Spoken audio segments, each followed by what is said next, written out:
আসসালামু আলাইকুম।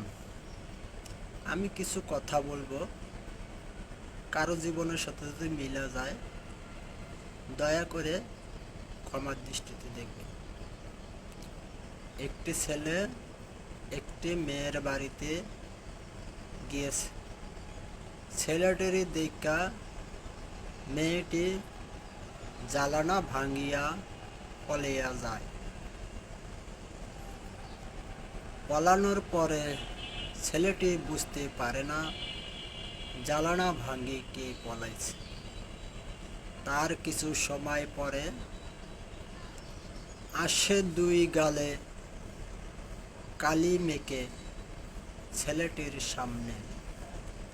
ছেলেটি না পারে বুঝতে, ছেলেটির মেয়েটি দেখে চলে যায়। তারপরেতে কি হলো পরের ভিডিওতে জানাবো।